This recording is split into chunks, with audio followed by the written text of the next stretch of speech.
with more than 10,000 parishes in Uganda, it's 1 trillion, equal to Mu7's household. But again, like I said, it's also not evenly distributed, because you'll find, for example, in urban areas, one parish has a population that is over 10 or even 20 or even 30 times the parish of rural areas. This, in my view, is just a political tool for General Mu7. Our budget is not in line with the needs that we have. Quick example, agriculture has been and continues to be our sustainability. How much money was allocated to the agriculture sector? Around 500 something billion. So the budget, like I said, is not prepared to benefit the people of Uganda, but to benefit General Mu7 and ensure that he holds them in control. Okay. Yeah. All right. The country is also grappling with the worst inflation since 2008 and world over. The president said nothing can currently be done about it. Do you concur with the president? And if not, what would be the solutions from your bird's eye view? Not prepared.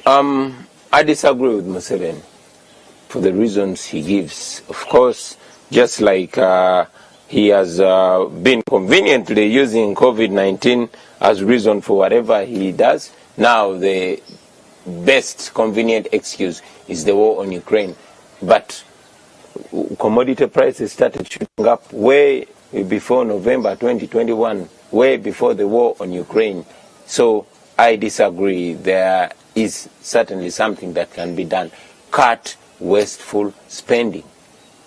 Cut wasteful spending. Let us use our money where it benefits our people. Why spend $1 trillion, on yourself? Cut wasteful spending.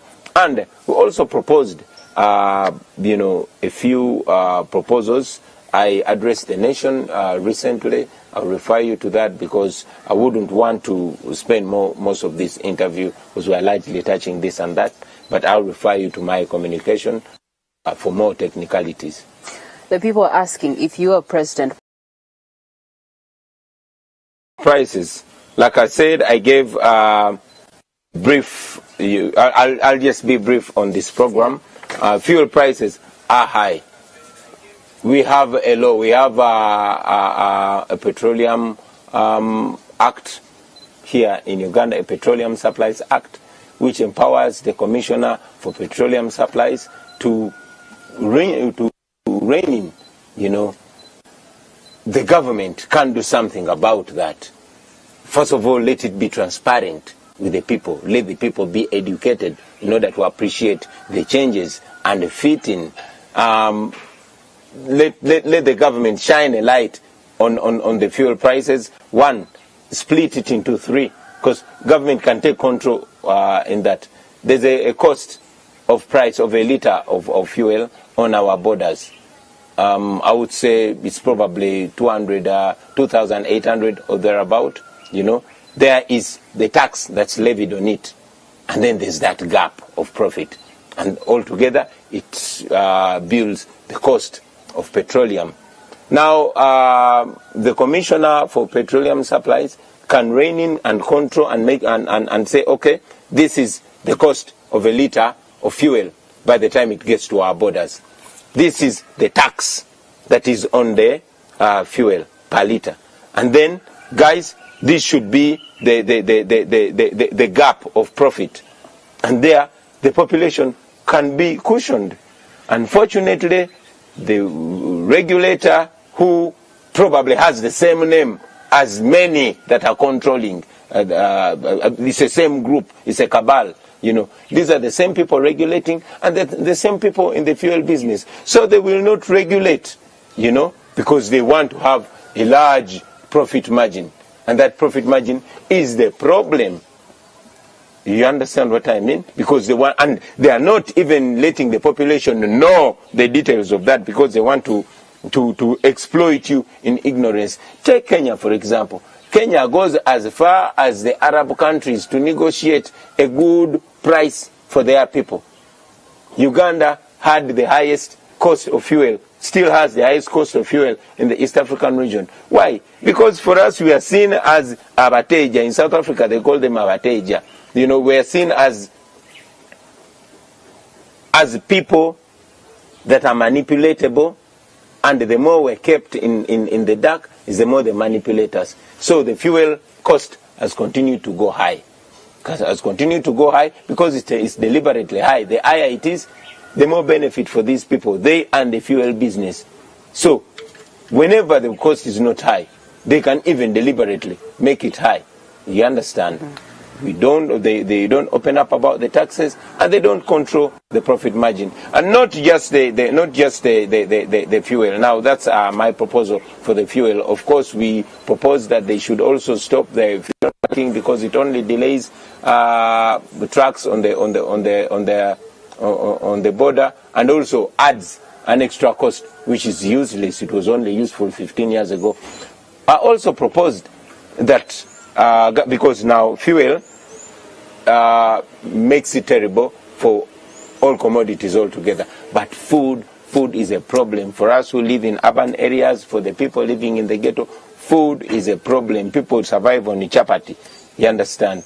They survive on Rolex, on Chikomando, but the cost of wheat is through the roof. The cost of the crude vegetable oil is through the roof. We propose that they scrap taxes on crude vegetable oil and on wheat. And of course, there are questions. Okay, now if we just remove the taxes on crude vegetable oil and wheat, how do we patch up those holes? There's a huge what do they call that? There's a huge the budget that's not, what's that word? I hate technical words.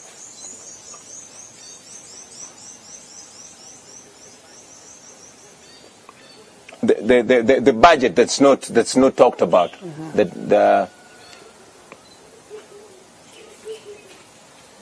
Okay.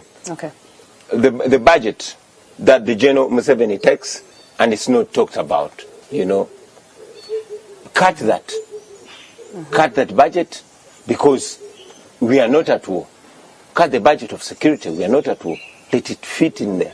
When the situation balances, then we'll go ahead as a country. Yeah. Okay, finally, Honorable Kyagulanyi, as we close here in Morning at the NTV, we want to find out from you, what is your send-off message to the people of Uganda? The people of Uganda, you are on your own.